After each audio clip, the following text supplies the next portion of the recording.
Bumili ako ng isang pirasong lobster doon sa sa Sultan Center. Ayan yung ating nabili oh. Ang presyo niya is 5KD 230. So sa atin sa Pilipinas ang presyo niyan is nasa 1,000 pesos equivalent ha. Pero siguro mas mura do sa atin sa Pilipinas ang ang lobster. Nakikita ko lang itong lobster do sa mga nagpo-post diyan ng mga pagkaing masasarap. So, ngayon bumili ako para matikman natin kung masarap ba talaga itong lobster. Kailan pa tayo kakain ng masarap? O yung gusto nating kainin kung kailan wala na tayong panlasa. So, yun.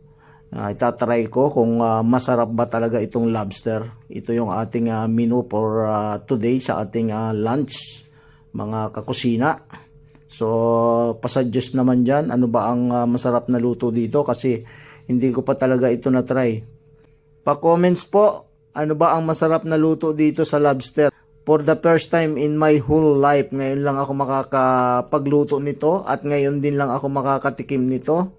So, paki-comments na lang po kung ano ba ang masarap na luto dito. At kung masarap ba talaga to, so ngayon natin malalaman kung masarap ba talaga itong lobster. This is the first time in my life na makakapagluto ng ganitong klaseng seafoods at for the first time din in my whole life na ngayon ko lang din ito matitikman. So pa-comments mga idol, ano ba ang masarap na luto para dito? So sinimplihan lang natin ang luto dito. Ginisa ko lang to sa nag-blender ako ng sibuyas, bawang, celery, kamatis, tapos yung siling green. Wala kasi akong nabiling pepper bell. Ay, bell pepper pala yung baliktad. Kaya yun lang ang ating pinanggisa dyan. Tapos yung tanglad. Anong tawag ba doon sa English? Basta tanglad eh. Ginisa natin sa butter at saka cheese.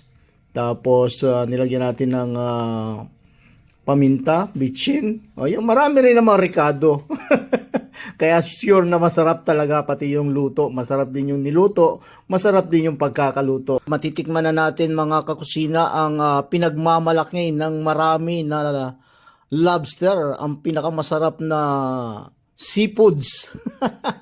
For the first time, matitikman na natin. So, kain na tayo mga idols! Mga kakusina, thank you so much for watching!